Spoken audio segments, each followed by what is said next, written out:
예, 하나님의 말씀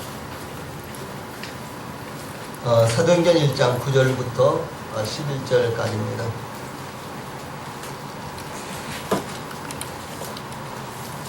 예, 하나님의 말씀 사도행전 1장 9절부터 11절까지 제가 봉독을 해드리겠습니다.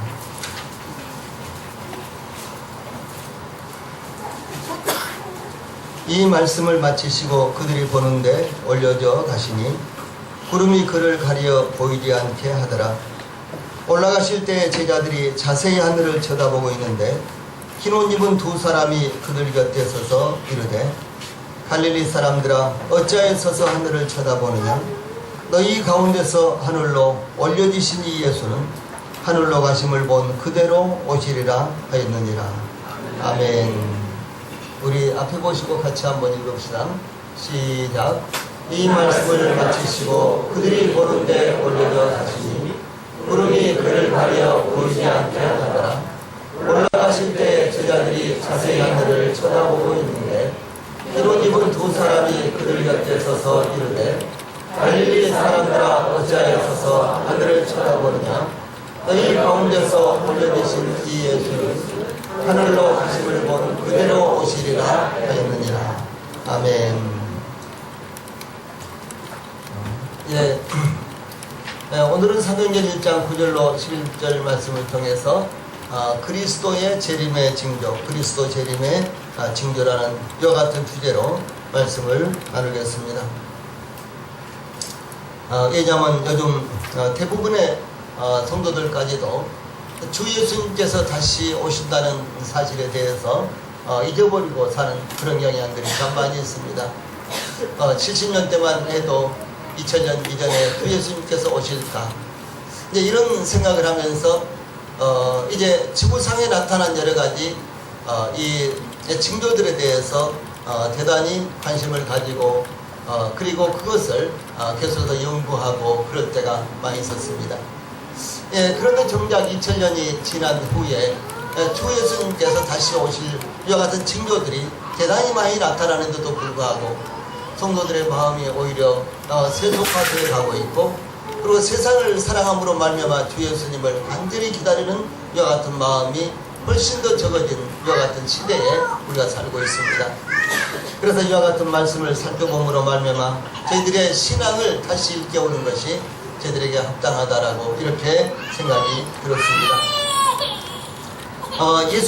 예수님의 이 십자가의 이 죽으심은 이 사형 방법 가운데서도 가장 치욕스러운 형을 집행당한 것이었습니다. 오늘날에도 여러 가지 사형 방법이 있습니다만 정작 이 십자가에 못 박아서 이 사형을 시키는 이와 같은 방법은 이 세상 어디에도 존재하지 않습니다. 그래서 이 십자가의 죽음은 가장 모욕적이었으며 수치스러웠습니다. 밤이 새도록 끌려다니면서 재판을 받고 채찍으로 맞으며 침뱉음을 당하며 뺨을 맞으며 가시면류관을 쓰는 수모를 당하였습니다. 수많은 사람들의 야유와 비웃음 가운데 못 박혀 죽음을 당할 십자가를 짊어지고 총독 빌라도의 관저에서 출발하여 예루살렘 성읍을 관통해서 이 골고다 언덕까지 올라가시는 이와 같은 수모를 당하셨습니다. 이 십자가를 짊어지신 처참한 모습에 예수님을 보면서 어떤 사람들은 비웃었습니다. 이 나사렛 예수는 참으로 어이없는 일을 저지른 자업자득의 결과라고 생각을 했습니다. 참 어리석은 사람이야 라고 이렇게 하면서 혀를 끌끌 차고 비웃었습니다. 그들 대부분은 십자가를 짊어지신 예수님을 보면서 저주하며 손뼉을 치면서 환호하기도 했습니다. 그러나 소수의 사람들만이 예수님의 십자가, 예수님의 뒤를 따라가면서 통곡을 했습니다. 그들 가운데는 아마도 갈릴리에서 따라온 여인들도 있었을 것입니다. 이들은 예수님의 생애 가운데 물질로 예수님을 섬기면서 이제 예수님을 사랑했던 이와 같은 여인들이었습니다. 아마도 7 귀신이 들렸다가 예수님께서 귀신들을 쫓아내어 온전하게 된 이 막달라 마리아도 그 가운데 있었을 것입니다. 가늠하다가 현장에서 잡혀서 돌에 맞아 죽을 상황에 처했지만 예수님으로 말미암아 살아난 여인도 그 가운데는 있었을 것입니다. 고침을 받은 문둥병자나 실로암 연못에 가서 씻고 밝은 눈으로 돌아왔던 소경이었던 사람도 있었을 것입니다. 또 예수님께서 죽은 자 가운데서 살리셨던 이 야이로의 딸, 그리고 나인성 과부의 아들, 그리고 죽은 지가 나흘이나 되었지만은 그러나 살아난 이와 같은 나사로, 이 사람들도 그 예수님께서 십자가를 짊어지시고 예루살렘 성읍을 관통하여 지나갈 때 아마 그 뒤를 따라가면서 가슴을 치면서 동거하는 사람들 무리에 있었을 것입니다. 예, 그러나 예수님은 예언하셨지만은 이 예언하셨던 대로 사흘 만에 살아나셨습니다. 예, 무덤은 비어 있었고 부활하신 예수님께서 숨어 있었던 제자들을 찾아오시기도 했습니다. 무려 40일 동안이나 제자들과 함께 하시면서 하나님 나라의 일에 대해서 가르치셨습니다. 그 후에 제자들이 보는 가운데서 하늘로 올려가셨던 것, 이것이 바로 예수님의 지상생애 약 33년의 생이었던 것입니다. 우리는 이 말씀을 통해서 이제 예수님께서 다시 오실 것에 대해서 상고를 해보겠습니다. 제일 먼저 그리스도의 재림에 앞서서 이루어져야 될 성령의 역사가 있다는 사실을 성경은 증거하고 있습니다. 그래서 그가 고난받으신 후에 또한 그들에게 확실한 많은 증거로 친히 살아계심을 나타내사 이 40일 동안 그들에게 보이시며 하나님 나라의 일을 말씀하시니라, 이렇게 했습니다. 이 예수님의 다시 살아나심, 그리고 예수님의 승천, 그리고 예수님께서 승천하신 후에 하나님 앞에서 높임을 받으심, 이것은 대단히 중요한 일이었습니다. 왜냐하면 그 사건이 이루어졌을 때 바로 예수님께서 약속하셨던, 예언하셨던 성령님이 부어질 수가 있었기 때문에 이 사건은 대단히 중요한 것이었습니다. 그래서 예수님께서 제자들에게 확실한 많은 증거로 부활하신 것을 나타내셨으며 무려 40일 동안이나 제자들과 함께 계셨습니다. 예수님께서 제자들에게 예루살렘을 떠나지 말고 내게서 들은 바 아버지께서 약속하신 것을 기다리라. 요한은 물로 세례를 베풀었으나 너희는 몇 날이 못되어 성령으로 세례를 받으리라. 이렇게 예수님께서 부활하신 후에 제자들에게 말씀을 하셨습니다. 이것은 제자들에게 가장 중요한 것이었습니다. 예수님께서 제자들을 부르시고 그들을 세우시고 훈련시키신 것은 단순하게 그들을 구원하신 데만 목적이 있는 것이 아니라 제자들을 통해서 하나님 나라를 이 땅에 건설하시는 것이 하나님의 목적이었기 때문에 이것은 제자들에게도 대단히 중요한 것이었습니다. 그런데 하나님 나라를 건설하는 역사는 복음을 전파함으로 이루어지는 것이었습니다. 군사를 일으킨다거나 선거를 통해서 이루어진다거나 군중들이 예수님을 왕으로 추대하여 이루어지는 것이 아니라 복음을 전파함으로 이루어지는 영적인 것이 바로 하나님 나라를 건설하는 일이었습니다. 그러므로 승천하신 날 제자들은 예수님께서 그들 중에 더 계실 것으로 짐작을 했습니다. 이제는 예수님께서 이스라엘의 왕으로 하나님 나라가 회복될 시기가 되었다라고 제자들은 생각을 했습니다. 예수님이 이스라엘의 왕으로 오셨다는 것을 그들도, 이 제자들도 믿고 있었습니다.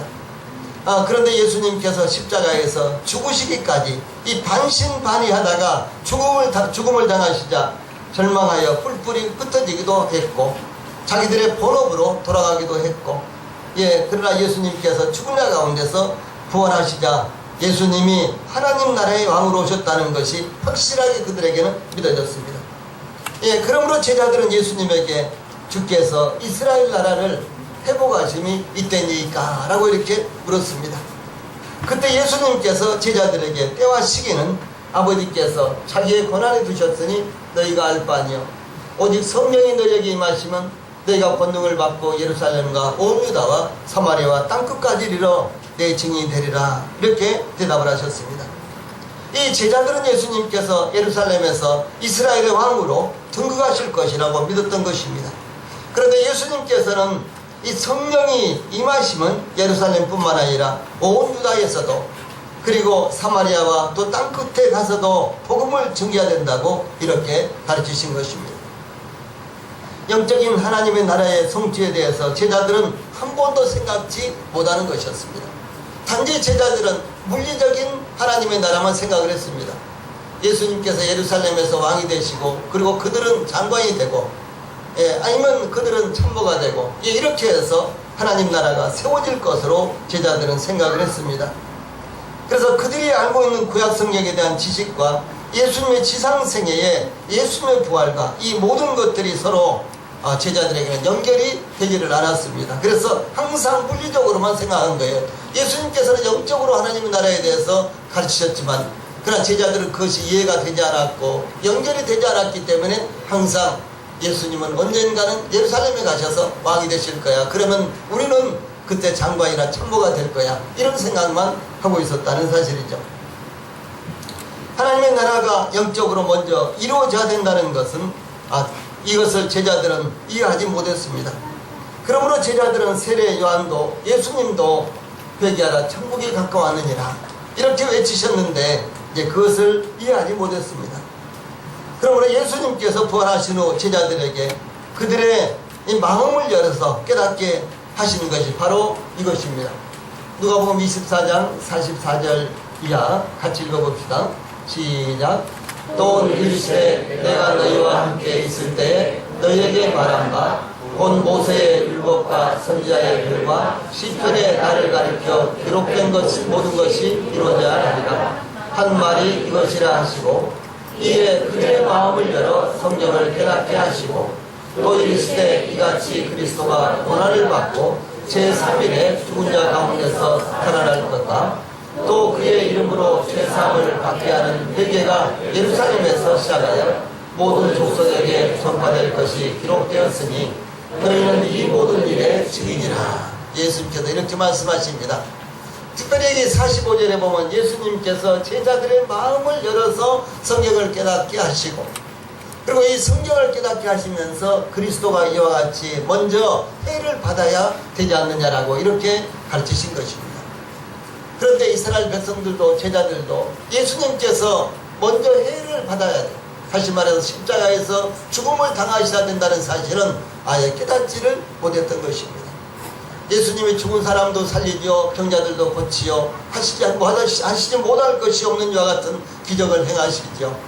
그러므로 예수님께서 언제든지 마음만 먹으면 예루살렘에 올라가서 왕이 될 수 있다라고 제자들은 생각했습니다. 그 생각은 맞습니다.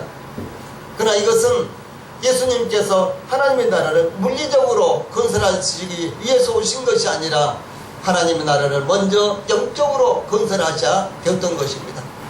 그래서 자기를 믿는 모든 사람들이 죄사함을 받고 하나님 앞에서 거룩하게 되고, 또 그들이 바로 하나님의 나라가 되는 일이 우선적으로 이루어져야 된다는 사실을 이 제자들은 깨닫지 못했던 것입니다. 그 다음에 두 번째로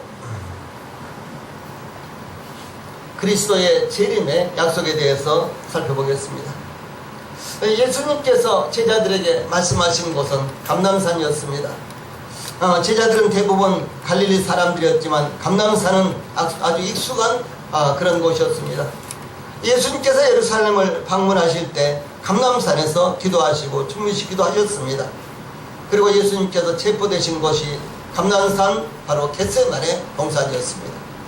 그래서 예수님께서 겟세마네 감람산에 들어가시면 제자들도 함께 감람산에 들어가셔서 거기서 밤을 지새우기도 하고 제자들을 가르치기도 하시고, 이와 같은 소위 거처와 같은 곳이 예루살렘 앞에 있는 감람산이었습니다. 그런데 예수님께서 이와 같이 감람산에서 하나님 나라가 이런 과정을 통해서 성취된 것이, 이제 어떤 과정을 통해서 성취될 것인지를 이제 가르치신 후에 호련히 그들을 떠나 하늘로 올려 가셨다, 이렇게 기록되어 있습니다. 다시 말해서 예수님을 호련히 이렇게 하늘에서 끌어가신 거예요. 즉 예수님의 십자가의 죽으심과 부활 직후에 하나님 나라가 성취되는 것이 아니라 제자들에게 성령이 부어지고 복음이 예루살렘과 온 유대와 사마리아와 땅끝까지 전파되므로 하나님 나라가 이루어져야 된다는 사실을 제자들은 몰랐던 것입니다. 예수님께서 제자들을 떠나서 하늘로 올려져 가시자 자연스럽게 구름이 가려서 보이지 않게 되었습니다. 바로 그때였습니다. 이 제자들은 전혀 예상치 못한 일이 바로 그 자리에서 일어났는데, 예수님께서 하늘로 올려져 가시자 물구름이 하늘을 쳐다보고 있는 제자들에게 흰옷 입은 두 명의 천사가 나타났습니다. 천사들은 그들 곁에 서서 이렇게 외칩니다. 갈릴리 사람들아 어찌하여 서서 하늘을 쳐다보느냐? 너희 가운데서 하늘로 올려지신 이 예수는 하늘로 가심을 본 그대로 오시리라.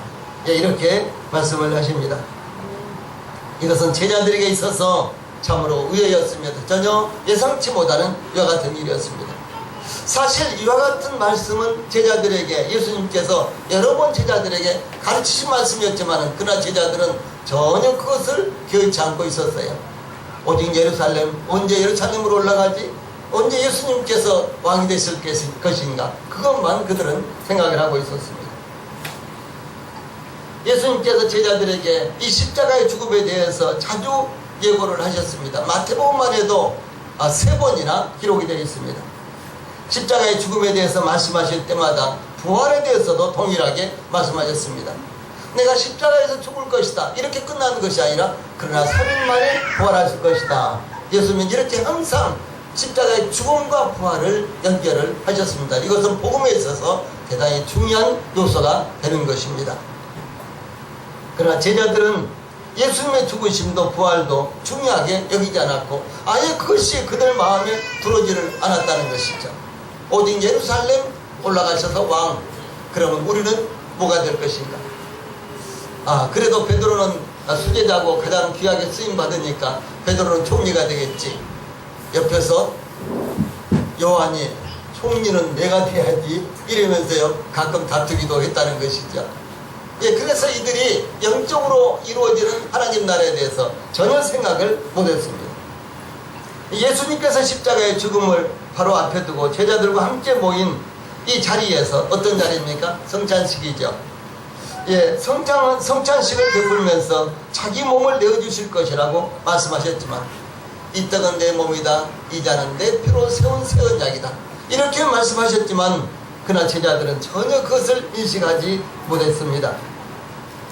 이 제자들의 관심은 오직 예루살렘에서 언제 예루살렘에 예수님께서 올라가셔서 왕이 되시느냐, 여기에만 관심이 있었습니다.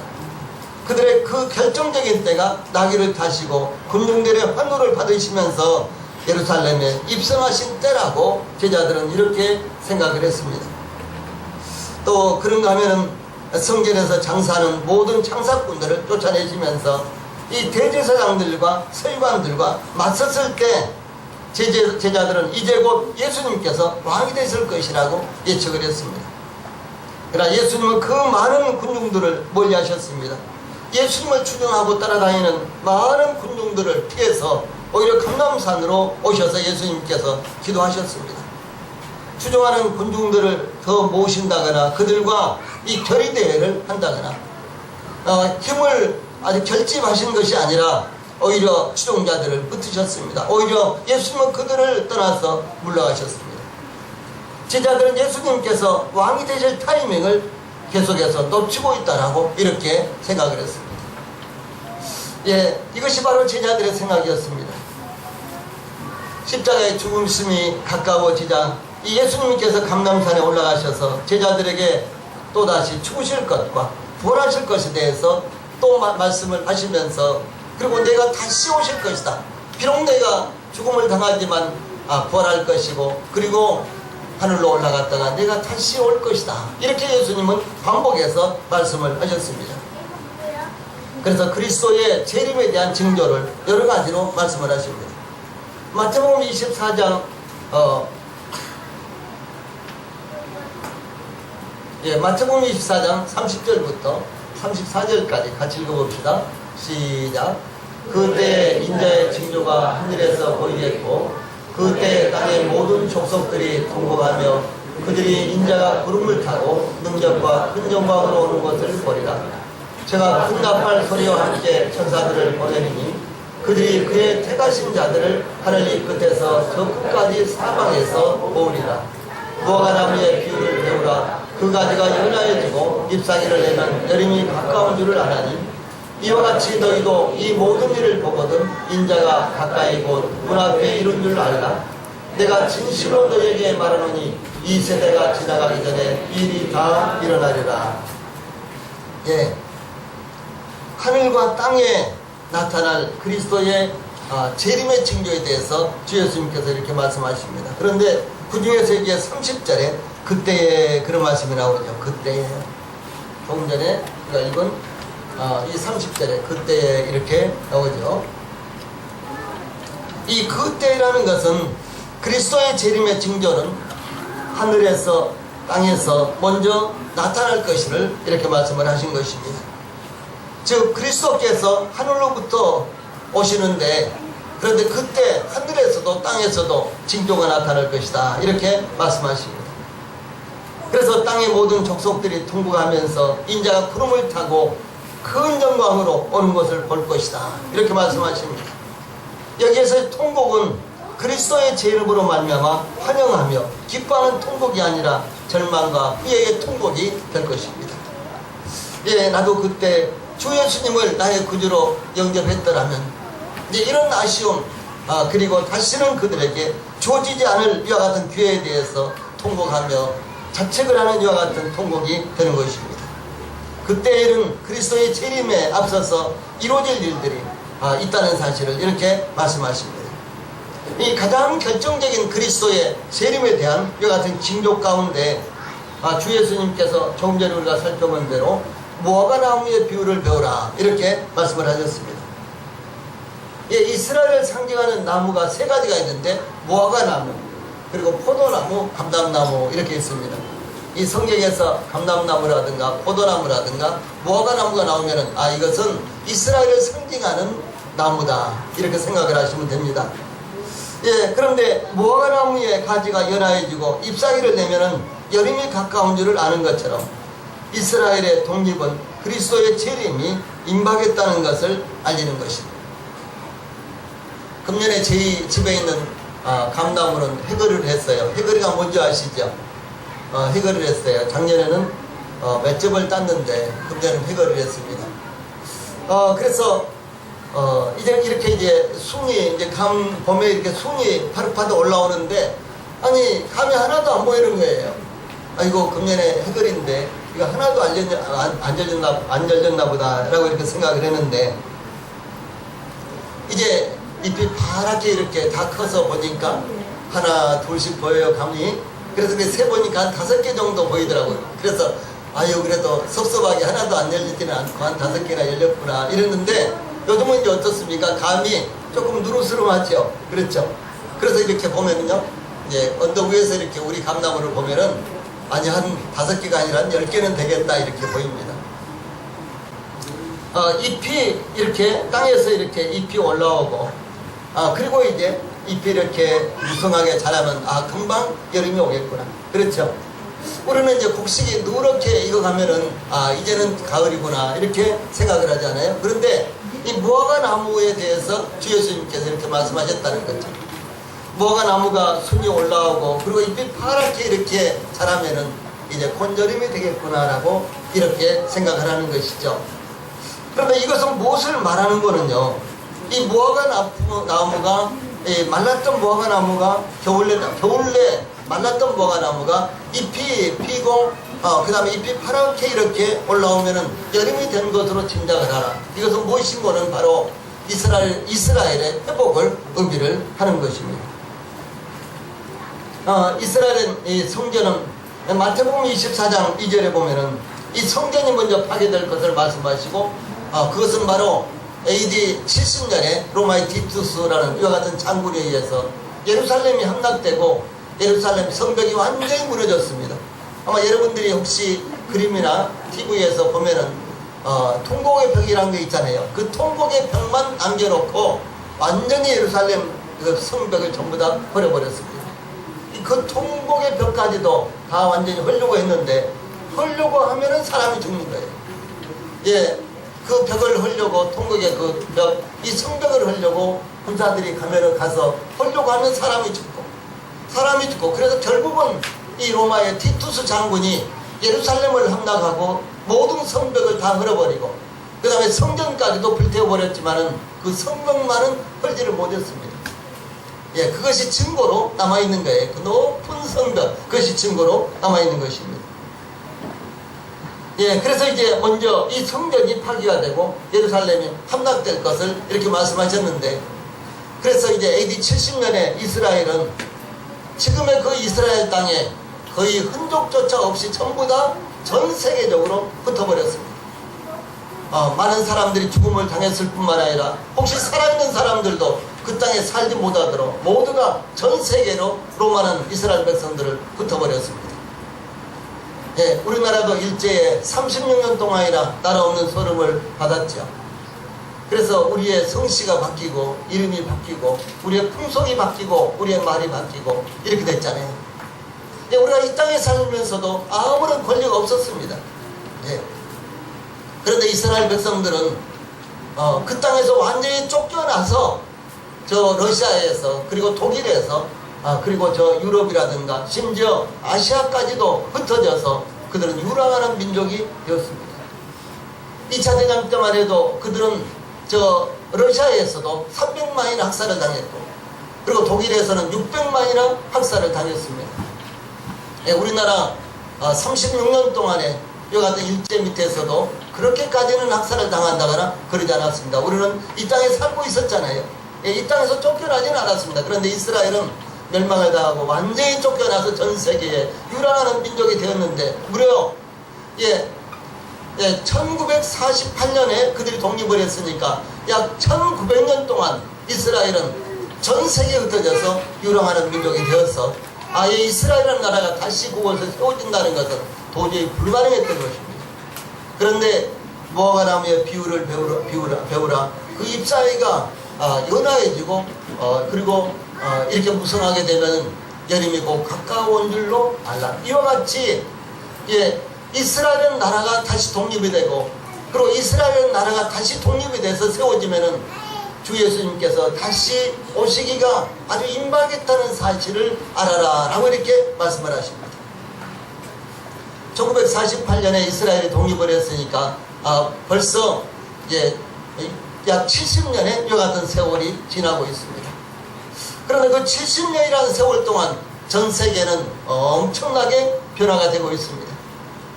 과거 10세기 동안 변화가 될 이와 같은 일이 10세기가 걸려야지만 변화가 될 만한 이와 같은 일들이 최근에는 몇 년 동안에 이렇게 변화가 된다든가 이렇게 세상은 급박하게 변화가 되고 있는 것입니다. 그래서 이스라엘은 팔레스타인에 이 독립국가를 세워서 이제 이 무화과나무의 잎이 연화해지고 그리고 그 순이 나면은 주 예수님께서 가까이 임한 것으로 이렇게 알아라고 하신 이 말씀이 이제 점점 성취가 되어가고 있는 것입니다. 또 그것뿐만 아닙니다. 마태복음 24장 5절에 보면 거짓 그리스도들이 일어날 것을 예고를 했습니다. 많은 사람들이 예수님의 이름을 빙자하여 자신이 그리스도라고 속임으로 많은 사람들을 미워할 것이라고 이렇게 말씀이 기록되어 있습니다. 우리나라만 하더라도 박대선이나 문선명이는 자신이 재림주라고 미워하다가 결국은 죽었습니다. 지금은 이미 1985년에 죽은 안상옥이라는 사람이 바로 남자 하나님이요. 그리고 창길자라는 여자가 바로 여자 하나님이라고 주장하는 그야말로 회개망측한 이와 같은 일들이 이 땅에서 자행되고 있습니다. 얼마나 우스꽝스럽습니까? 1985년에 죽은 안상옥이라는 사람을 남자 하나님, 그리고 창길자라는 여자 하나님 이렇게 세워서 아마 여러분들이 지나다니면서 보면은 안상홍 증인의 하나님의 교회 이렇게들 되어 있고 두 사람씩 몇 사람씩 짝을 지어서 이렇게 짝을 지어서 전도하러 다니는 사람들을 보게 될 것입니다. 또 뿐만 아니라 이 사람들이 자기들의 이름을 내기 위해서 환경운동이라든가 등등 이런 것에 굉장히 많이 관여하고 있어서 TV라든가 이런 데 자칫하면 나오고 그리고 우리나라에서도 아주 내도라는 아주 유명한 탤런트가 그들이 운영하는 환경단체의 총재로 있다가 인터넷에 이와 같은 일이 이제 알려지고 비판이 일자 금방 또 사퇴를 하기도 하고 그런 이상스러운 이와 같은 일을 하고 있습니다. 그런데 중요한 것이 그들은 남자 하나님은 안상홍, 여자 하나님은 장길장 이렇게 믿고 있다는 사실이죠. 근데 조금만 깨달은 마음을 갖고 있어도 이것이 어디 말이 되겠습니까? 이와 같은 일들이 일어나고 있는 것이 현실입니다. 또 그뿐만 아닙니다. 지난 7월 10일 협착증으로 척추관 협착증으로 이 광주 서구의 S병원에서 수술한 이만희는 지금 86세입니다. 그런데 이 척추관 협착증 이것은 수술하면은 바로 당일날도 퇴원을 하고 아니면 한 이틀 정도 있으면 퇴원을 하는데 이 사람은 나이가 많아가지고 2주나 입원을 해서 아마 지금쯤 퇴원을 했을 것입니다. 그런데 이 사람은요 육체 영생, 그러니까 신인 합일 이와 같은 자기는 이렇게 한다고 생각을 하고 주장을 하고 그래서 자기를 보혜사로 이렇게 미혹을 합니다.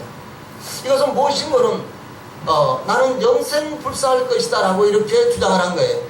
그러니까 자기는 영생불사할 것이다. 영원히 살면서 절대로 육체의 죽음도 자기는 당하지 않을 것이다. 그래서 자기를 믿는 모든 사람들이 동일하게 영생불사할 것이라고 이렇게 주장을 하는 것입니다. 여러분 이것이 말이 됩니까? 네, 성경과는 완전히 빗나간 이와 같은 이야기가 되는 것입니다. 그래서 우리나라만 해도 이와 같이 별별스러운 이와 같은 이야기로 이 세상을 혼란스럽게 하고 기독교인들을 혼란스럽게 미혹을 하고 있는 이와 같은 일이 일어나는데 마태복음 24장 5절에 보면 거짓 그리스도들이 많이 일어날 것이다 라고 이렇게 예언이 되어 있다는 것이죠. 또 뿐만 아니라 난리와 난리 그리고 민족과 민족 국가와 국가 간의 분규가 일어나고 기근과 지진 이와 같은 재난이 시작돼 이것은 재난의 시작이라고 이렇게 말씀하십니다. 그 어느 때보다도 많은 지진이 지금 일어나고 있습니다. 그 어느 때보다도 많은 전쟁들이 일어나고 있습니다. 우리는 세계 제1차 전쟁, 제2차 전쟁을 겪었습니다. 그리고 1차 전쟁, 2차 전쟁에서 수백만의 이와 같은 사람들이 죽음을 당했습니다. 그런데도 불구하고 그 전쟁은 여전히 계속되고 있고 지금은 전 세계적으로 전쟁이 일어나지 않는 나라가 거의 없을 정도입니다. 북한은 수도 폭탄까지 만들어서 지금 우리나라를 위협하고 있고 그리고 언제든지 쏘겠다고 이렇게 매일같이 큰 소리를 치고 있습니다. 그런데 이런 것뿐만 아니라 지금은 경제적으로 상대방 나라를 완전히 장악하려고 하는 이와 같은 전쟁이 계속되고 있습니다. 그래서 지금은 과거와는 달리 어떤 나라도 믿을 만한 것 같은 나라가 없습니다.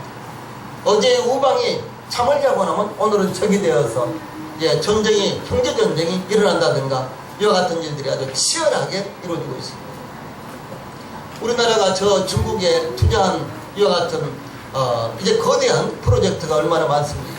자동차 공장, 수도 없이 많은 자동차 공장, 또 반도체 공장, 또 뿐만 아니라 많은 마트들 이와 같은 것들이 엄청나게 많습니다. 이루 헤아릴 수가 없습니다. 아니 청도에 가면 여기가 한국인가 할 정도로 모든 기업들이 다 한국인들의 기업이라고 할 정도로 그렇게 대단히 많이 투자를 했습니다. 그런데 지금은 그 어느 나라보다도 중국이 우리 한국 사람들에게는 기업하기가 어려운 그래서 어쩔 수 없이 손을 들여야 되는 이와 같은 상황 가운데 지금 나타나고 있는 것입니다. 그것뿐만 아닙니다. 최근에 일어난 이와 같은 지진을 보면요 2001년부터 2011년 사이에 지진과 이 자연 피해 가운데 자연재해 가운데요 1위부터 10위까지입니다. 그러니까 2001년부터 2011년 약 11년 사이에 일어난 이와 같은 자연재해 가운데 1위부터 10위까지인데 이거 보세요. 얼마나 많은 이와 같은 자연재해가 일어나고 있습니다. 물론 1800년대에도 1500년대에도 지진이 있었습니다. 아주 거대한 지진이 있었습니다. 그러나 최근 약 1세기에 일어난 지진이라든가 자연재해만큼 이와 같이 많은 지진과 자연재해가 일어난 적이 없습니다. 그래서 난리와 난리의 소문을 들을 것이다. 국가와 국가, 민족과 민족의 분규가 대대적으로 일어날 것이다. 또 뿐만 아니라 기근과 지진이 일어날 것이다. 이와 같은 예언이 그대로 성취가 되고 있다는 사실을 우리는 눈여겨봐야 되는 것입니다. 원리상으로는 지지는 점점 없어져야 되는 것입니다. 그렇죠. 원리상으로는, 사람들의 생각으로는 민족의 분교도 국가 간의 전쟁도 없어져야 되는 것입니다. 그런데 오히려 갈수록 이와 같은 일들이 전 세계적으로 벌어지고 있다는 것이죠. 2010년에 일어난 IT 대지진은 지금 엊그제 있었던 일처럼 생각됩니다만 무려 약 31만이나 되는 이와 같은 사람들이 죽음을 당했습니다. 예, 한 지역의 지진으로 말미암아 이와 같은 피해가 있었던 거예요. 또 2004년에 쓰나미로 말미암아 23만 명이 죽음을 당하는 이와 같은 일들. 그리고 부위 보면은 2011년에 일본 지진 해일로 말미암아 14,400명이나 이렇게 죽음을 당했습니다. 이것뿐만 아니라 지금도 어제도 멕시코에서는 6.2의 지진이 일어났고, 그리고 며칠 전에는 8.2의 지진이 일어났고, 그래서 이번 지진으로 말미암아 죽은 사람이 약 350명 이상이 됩니다. 수도 없이 많은 집들이 무너지고 산사태가 일어나고 이런 것은 말할 것도 없이 인명피해가 이와 같이 수도 없이 계속해서 일어나고 있습니다.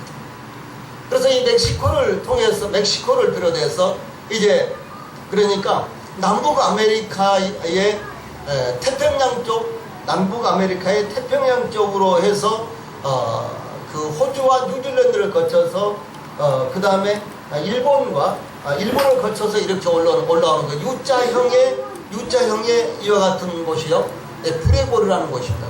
이 지진대로 봐서 브레고리. 그런데 이것이 이미 활동을 시작했다는 것이 틀림이 없습니다. 이것이 과연 어느 정도 이 위력을 나타낼지는 알 수가 없습니다만, 이와 같은 이 지진고리가 지금 이 브레고리라고 하는 이와 같은 지진대가 지금 이미 활동을 했기 때문에 이것이 앞으로 얼마나 더 파장을 일으킬지는 아무도 알 수가 없습니다. 왜 이와 같은 것들이 일어날까요? 주 예수님께서 오시는 징조가 이렇게 소개가 되고 있다는 것입니다. 주 예수님께서 오시기가 가까이 임박할수록 이와 같은 많은 일들이 일어날 것이라고 이렇게 말씀하고 있습니다. 그뿐만 아니라 성도들에 대한 환난도 일어나고 있습니다. 물론 대환란이 되면 성도들은 더 많은 환난을 당할 것입니다. 그런데 이 자유주의가 전 세계적으로 받아들여지고는 이와 같은 시대에 유독 기독교인들만은 대단한 박해를 받고 있습니다. 이슬람 국가, 아프리카라든가 중동에서는 기독교인들이 매일같이 죽음을 당하고 있습니다. 그러니까 미국이라든가 영국이라든가 이런 기독교를 기반으로 세워진 이와 같은 국가에서도 지금 기독교인들이 박해를 당하고 있습니다. 그래서 성도들이 환난을 당하고, 그리고 세상은 이 사랑보다는 미움, 가족들과 간의 불화, 또 각가지 이런 같은 사고들이 헤아릴 수 없을 정도로 매일같이 일어나고 있습니다. 또 뿐만 아니라 거짓 선지자들이 많이 일어나고 불법이 성하며 이 순리가 아닌 것들을 지금은 순리로 받아들이는 이와 같은 시대, 완전히 왜곡된 이와 같은 시대, 가치관이 완전히 뒤바뀐 이와 같은 시대가 지금 계속되고 있습니다. 그런데 가장 중요한 것은 무엇인 거는 마태복음 24장 14절에 보면 이 천국 복음이 모든 민족에게 증거되기 위하여 온 세상에 전파되리니 그리야 끝이 올 것이다. 이 복음이 전파됐을 때, 온 세상에 복음이 전파됐을 때 끝이 올 것이다 라고 이렇게 기록되어 있습니다. 이것은 무엇을 의미하는 거는요, 참으로 중요한 것입니다. 세상은 우리가 복음 증거하는 것을 받아들이지 않습니다. 초대교회 때에도, 중세기의 때에도, 현대에 와서도, 심지어 우리보다도 경제적으로, 문화적으로 더 앞선 이 서구 사회에서도 이미 탈기독교화가 지속되고 있습니다. 전통적으로 기독교 국가인 영국을 비롯한 수많은 국가들이 기독교를 배척하고 그리고 탄압하고 있습니다. 그러나 우리는 복음 전하는 것을 미룰 수 없습니다. 우리는 복음 증가하는 것을 중단할 수 없습니다. 듣든지 아니 듣든지 우리는 복음을 전해야 될 사명을 받은 자들입니다. 왜냐하면 주 예수님께서 오실 때가 되면 세상 모든 구석구석 모든 지역에 복음이 증거될 것이다 라고 이렇게 말씀을 하십니다. 이 필연적으로 우리는 복음을 증거해야 되는 이와 같은 사실을 이제 주 예수님의 재림의 징조의 가장 핵심적인 것으로 성경은 말씀하고 있다는 것이죠. 에스겔서 3장 11절 말씀, 아래 말씀 같이 읽어봅시다. 시작. 사로잡힌 내 민족에게로 가서 그들이 듣든지 아니 듣든지 그들에게 고하여 이르기를 주 여호와의 말씀이 이러하시다 하라 하시더라 그랬습니다. 그러므로 우리가 전하는 복음을 세상이 받아들이냐의 여부와 관계없이 우리는 사명을 받은 대로 복음을 증거하기를 바랍니다. 그것이 그리스도의 재림을 기다리는 그리스도인들의 자세라는 것을 성경은 분명하게 우리들에게 가르쳐주고 있는 것입니다. 찬송 부르시겠습니다.